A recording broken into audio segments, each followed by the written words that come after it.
Perpetuity. Little is known about this mysterious system. Few venture close, and even fewer return when they do. Until recently, strange events are being reported in and around the Perpetuity system. Space, time, matter, and even gravity are no longer stable. At first, the occurrences are dismissed, easily blamed on superstition and exaggeration.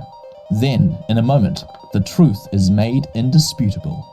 With a blinding flash, Ebius, the largest of the planets around Perpetuity, explodes, leaving only a scattered field of debris. Now, the real adventure begins. Undaunted, our brave adventurers remain, but can they survive the fury of Perpetuity? Hi everybody, I just want to make a note that in talking about Perpetuity on the Kickstarter, I have not been paid. This is my opinion only. Alan did not ask me to do this. I am doing this of my own accord. Everything you hear is my opinion only, and that's all I have to say. So let's get into the video. Good morning, my name is Harry Jacobs. It is morning for me. It is just coming up to 7 a.m. and I've got to get on to my workout. But I wanted to take a minute before we jump into the what's come into my collection. But first, I'm very excited about the game that you see behind me, and I'm going to shrink myself down in a minute.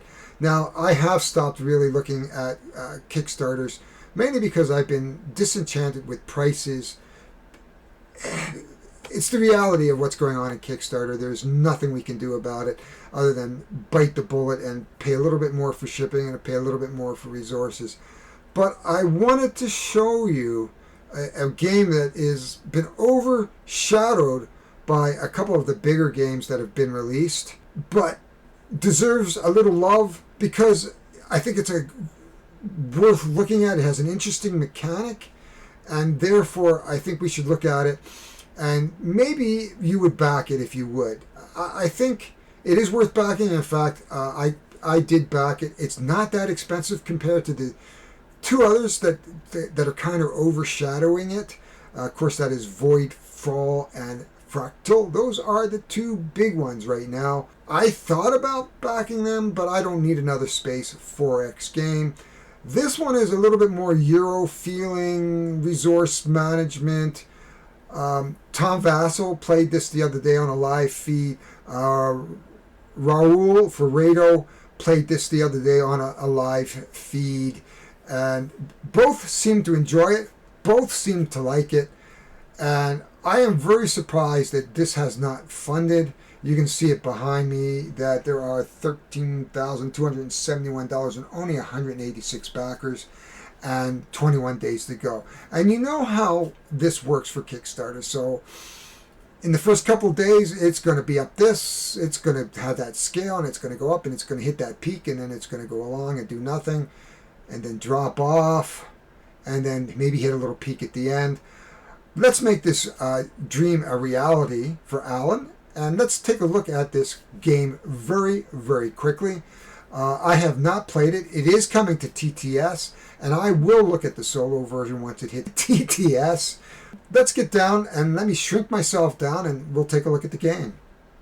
This is Perpetuity Grave Descent. We've interfered. We've caused this. Now we feel Perpetuity is coming aware of us, watching, learning, growing angry. What have we done? And there is the opening picture. It looks like it's going to be multi-language, always advantageous. It is for 1 to 5 players. So the solo mode is built in. That's an attraction for me. It's only 45 minutes to 120 minutes. So it's done in 2 hours and 10 plus. So it's, I'd say, kid-friendly, which is great. It has 3 modes of play: co-op, competitive, and solo. And I believe there's 5 ways to play, actually, if we go down a little bit further. So it is Alan Clint game time again. And this is the campaign. So we're going to look at the campaign very, very closely. There is the Perpetuity Grave Descent. And it looks like one of the heroes, perhaps, Anouk Yiden. Or Wyden. And there is the board. It's an interesting board because it turns. And you have to protect this station. I don't know a lot about the game. I only dropped in for about 15 minutes on each. I do work full time, so it is very hard for me to watch live streams during midday when I'm supposed to be working. So I did drop in at lunchtime with the Rado, and I took a quick brew at the Vassal. I skipped along to the end, and they really liked it. So, and there they are, live playthroughs, developer design challenges coming up, and a designer Q&A October 30th. I don't know much about them at this point. There's not a lot of information here. I don't know whether it's going to be YouTube. I suppose there'll be some links coming along, and I would hope they'll put those out in the updates or comments. The choice looks like you can play Perpetuity or the Mortals. When the space station shields fail, aliens decline your negotiations offer, and you are stranded on a crumbling planet. Man, your heartbeat goes up. Once it's all over, you realize how much this game hooks you into its theme and story. That's Cheap Sheet Games. There's a bit of how to play here. So it is a worker placement game. So for your Euro fans, you can perform missions, you unload your resources, you collect workers, absorbs protectors. I'm not quite sure. Again, you can see the board spins. That's kind of attractive and neat. I love rondels. So it looks like we have a bit of a rondel going on here, and rondel games can be a lot of fun. There's your 5 ways to play. So competitive solo, okay, we have an immersive. And again, we have 5 ways to play. So this is Alan, I believe is in this video. I watched it. Rotating boards, interesting. So standard and deluxe. You get the center frame, rotating boards, markers, periphery. So those are the boards I think that go around and hook in. Player boards, we got some meeples.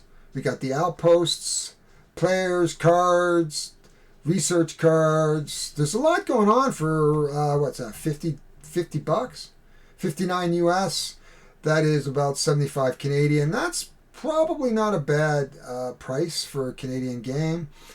And then there's a deluxe version, I believe, and that's the one I pledged for. And what do you get with the deluxe version? Access to the Pledge Manager, Perpetuity Grave Descent Deluxe Edition, stretch goals, printed miniatures, upgraded board and components. Oh, there's the deluxe version. Deluxe frame. We have a custom insert, always appreciated. Acrylic pyramids. Minis, always like minis versus, you want both? Okay, I don't need both. The ships, silk screen updates, so the quality of life. And if anybody who's watched my video knows, I do love quality of life. We have some Kickstarter exclusives. Now, I do not know if this game is going to retail. There's the mobile app. Let's go down if there's a retail pledge here. I don't know. Mission reports. No, there's no retail. No retail pledge. So it looks like there's going to be a mobile app to help you play, and then the usual stretch goals, initial funding, characters added to own card deck, new character added at 50,000, shipping and taxes. Now I do find that the shipping for Canada touch high at $29. I will say that, but the game is coming from New Zealand, or it is a New Zealand. Is it New Zealand? I'm not sure, actually. I believe it was New Zealand. Let's whip up to the top really quick here. Yeah, New Zealand. So, not surprising that the shipping is not as friendly to Canada. 29 bucks. It still doesn't break my 50% rule, so it's in the ballpark. Makes the game, well, the 89 is 90, that's US, makes it about 120. Add on that, it's 150. $160 game. It looks like a $160 game. Taxes and VAT, that's getting to be a problem now. The VAT is brutal anymore. I got nailed with VAT. It was $38 on a game, and I have never been hit by VAT before. I emailed the manufacturer and said, what the hell? So different languages, learn to play videos, which is good. There's your playthroughs now. There's your timeline. Now I gotta say, Alan, August 2022, I would say you're a bit optimistic there. I would probably be looking at, if it's October now, once the campaign, I'd say if you get this out by 2023, you're at least shipped and in our midst by 2023, this will be a good thing. I'm thinking 18 months, realistically. Based on my experience, 18 months is a average project, and longer. Mainly because of resources, and mainly because of that elephant in the room, which is shipping. Oh, there is retailers. Let's just say, during the campaign, any retailers who want retail all-in benefits. Okay, so they can email them for retail. And the usual, there's the different people that were involved. The Clint family. Keep in touch. Facebook, Instagram, Twitter, Board Game Geek. And you can hear my dogs behind me. But that is Perpetuity. I think you need to look at this. Make your own judgment. I believe there's good value in this game. I think if Alex Radcliffe was to look at that, I think he would tell you that based on the price of the game, based on what you're getting in the game, Deluxe is the way to go, or else you could just wait for retail for the normal retail edition. But if you want those exclusive Kickstarter stuff and stretch goals, then you certainly want to do this. It's certainly a little less expensive than the previous aforementioned games. Again, my name is Harry Jacobs. I am the North of 60 Gamer, and this is the North of 60 Gaming channel. If you like what you saw, please like, subscribe, hit the bell, make a comment below. I would love to hear if you've backed this and why you've backed it, or why you're not backing it. I think it's important for Alan to get some feedback. There's nothing missing in this campaign that I can see. So I quite like it. It's a good campaign, good value. I think it's just suffering from a little bit of Kickstarter overload with a couple of the bigger games, as we've already mentioned. But it deserves a look, so have a look. Thanks, everybody.